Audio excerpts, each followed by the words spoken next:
प्यारे बच्चों, आपका मेरे चैनल BVM लाइन में बहुत बहुत स्वागत है।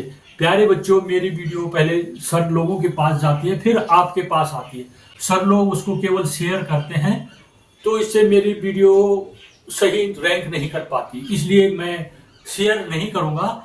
इसलिए आप इस वीडियो को देख करके मेरे चैनल को सब्सक्राइब कीजिएगा। तो अगर आप और वीडियो देखना चाहते हैं तो डायरेक्ट मुझसे जुड़िए और मेरे चैनल को सब्सक्राइब कीजिएगा। जब आप सब्सक्राइब करेंगे तो मेरी वीडियोस डायरेक्ट आप तक पहुंच जाएगी। प्यारे बच्चों, ये है पेपर अर्धवार्षिक परीक्षा 2019-20 का अर्धवार्षिक परीक्षा का पेपर है।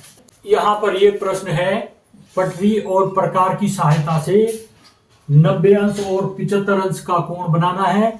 वार्षिक परीक्षा का ये 19-20 का है। यहाँ पर ये है, दे रखा है, पटरी और प्रकार से 60 अंश और 15 अंश का कोण की रचना करनी है। यहाँ पर है, पटरी और प्रकार की सहायता से 15 अंश की कोण की रचना करनी। इसी प्रकार एक पेपर में आ रखा है कि 60 अंश की कोण की रचना कीजिएगा एक सन में। प्रश्न है, 60 अंश व 15 अंश के कोण की बिना चांदे के बनाइए। सबसे पहले आपको एक रेखा खींचनी पड़ेगी। आप पटरी लेंगे, एक रेखा खींचेंगे, सीधी रेखा, ठीक है। इनके बिंदु A और B बिंदु है, इनके नाम लिख देंगे A और B, इस तरह से। उसके बाद आपने प्रकार और पेंसिल को लेना है। प्रकार और पेंसिल भर के इनकी नोक बराबर होनी चाहिए, एक सीध में आनी चाहिए। इसको कस दीजिए। उसके बाद इसको आधे से अधिक दूरी, ये जो रेखा है, इस रेखा के आधे से अधिक दूरी तक इस तरह से ले जाइए। प्रकार की जो नोक है वो A बिंदु पर रखनी है और आपने यहां से चाप लगाना है ऊपर की ओर। इस तरह से आप खींचेंगे एक चाप। ध्यान रखना, ये खिसकना नहीं चाहिए। आपके पास अगर अच्छी क्वालिटी का प्रकार नहीं है तो ये खिसक जाता है, तो फिर से एडजस्ट करना और ठीक दूरी यहां से यहां तक जितनी है वो दूरी होनी चाहिए। अब जो प्रकार की नोक हमने ये बिंदु पर रखी थी, ये चाप यहां पर कटाइए। इस चाप का नाम रख देंगे, इसका नाम रख दीजिए C बिंदु। अब लिखना है आपने C बिंदु को केंद्र मानकर। क्या? ये जो C बिंदु है, C बिंदु से केंद्र मानकर उसी दूरी का चाप आपने, ये जो चाप खींच रखा है, उस चाप को काट देना है। वहां पर आपको एक बिंदु मिलेगा, उस बिंदु का नाम रखेंगे आप। C के बाद D का नंबर आता है, D बिंदु रख दीजिए। अगर आपको पूछ रखा है 60 अंश का कोण बनाइए, तो आपने इन दोनों को मिला देना है। दोनों बिंदुओं को मिलाइए, सीधी ढंग से मिलानी है।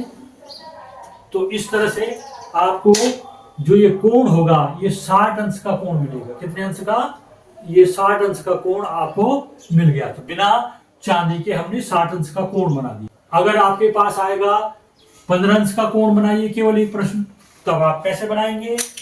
आपने वही प्रक्रिया शुरू करनी है। रेखा खींचनी है, यहां से चाप लगाना है जैसे ये लगाया है, फिर उसको चाप को इधर से लगाना है, ये कटेगा।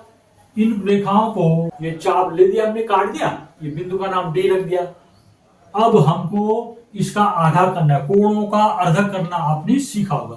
तो जो जो रेखाएं हैं, ये बिंदु है, इन बिंदुओं का आगे की ओर चाप काट देना है। आधे से दूरी लेकर के यहां पर आपने चाप काट देने हैं। यहां पर एक बिंदु मिलेगा आपको, उस बिंदु का नाम रख दीजिए। उस बिंदु का नाम, माना हम उस बिंदु का नाम E रखते हैं। तो बच्चों, अब आप बताइए कितने अंश का कोण बनेगा? यहां पर कितने अंश का कोण बनेगा? कोणों का अर्धक हो गया ना, अर्धक बने आधा, अर्थात ये कितने अंश का कोण बन गया? ये बन गया 30 अंश का कोण। पहले हम 60 अंश को मिटा देते हैं। यहां पर बन गया आपका 30 अंश का कोण। अब 30 का हम आधा करेंगे तो 15 हो जाएगा। तो इसका कोणों का अर्धक कर, C बिंदु से आपने आगे की ओर चाप लगाना है। फिर यहां पर से ये जो ये रेखा खींची होगी, यहां पर इस बिंदु से आपने चाप लगाना है। इन बिंदुओं के नाम रख दीजिए। इसका नाम पहले F रख दीजिए, EF G रख दीजिए इसका नाम। अब आपको फाइनली मिल गया रेखा किस किस को मिलाना है? अब आपने जी और ए को मिलाना है। जी और ए को मिलाना होगा आपको। पटरी से दोनों बिंदुओं की बिल्कुल एडजस्ट करना है, दूरी सही रहे ताकि जो रेखा खींचे ठीक 15 अंश का कोण बनाए। इस तरह से आपने ये खींच देना है और यहां पर अब आपको मिल जाएगा 15 अंश का कोण। तो इस तरह से आप चांदे के बिना भी 15 अंश का कोण बना सकते हैं। आइए अगला प्रश्न देखते हैं। 90 अंश व 75 अंश के कोण पटरी व प्रकार से बनाइए। केवल 90 अंश का कोण बनाने भी आ सकता है आपके पास, या 75 अंश का कोण बनाइए ये भी आ सकता है। अगर उसने नंबर ज्यादा रखने हैं तो 90 और 75 अंश के कोण बनाइए ये भी आ सकता है। तो इसको कैसे हल कर लेंगे? सबसे पहले आपको एक रेखा खींचनी होगी। स्केल लेंगे और एक रेखा खींच देंगे। इस रेखा के जो सिरे हैं, बिंदु हैं, उनके नाम रखिए। इसका नाम रखेंगे ए और ये हो गया बी बिंदु। अब आप क्या करेंगे? ए बिंदु से आधे से अधिक दूरी का चाप लगाएंगे। आप इस तरह से ऊपर की ओर आपने ये चाप लगा लिया। आप इसको फिर यहां पर एक बिंदु रखेंगे, बिंदु का नाम रखेंगे, फिर एक चाप इधर को लगा देंगे। यहां पर ये बिंदु चाप लगाएंगे और इस बिंदु का नाम रख देंगे। फिर इस बिंदु से केंद्र मानकर अगला एक चाप लगाएंगे। ये दो चाप होंगे। आप ध्यान से देखोगे तो ये 60 अंश का कोण हो गया और ये 120 अंश का कोण हो गया। आपको पूछा जाए 120 अंश का कोण बनाइए तो आपने इस बिंदु को और इस बिंदु को मिला देना है। ठीक है। अब आपने इसका आधा करना है। ये तो 60 अंश हो गया। अब हमें 30 अंश और चाहिए 90 अंश बनाने के लिए। तो इसका हम क्या करेंगे? अर्धक 60 अंश का आधा कर देंगे। तो यहां पर ये बिंदु मिलेगा। अभी इस बिंदु के नामकरण कर दीजिए।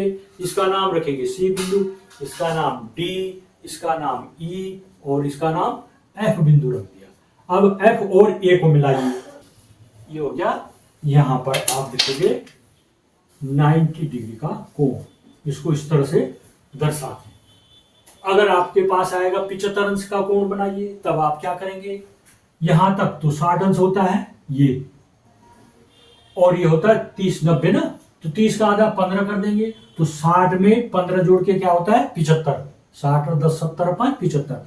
तो यहां पर जो मिलेगा वो रेखा यहां मिलाएंगे, 75 अंश का कोण बनेगा। तो इन दोनों का अर्धक कर देना। इस बिंदु का नाम रख दीजिए जी। अब जी और डी को केंद्र मान करके इस कोण का अर्धक करना होगा हमको।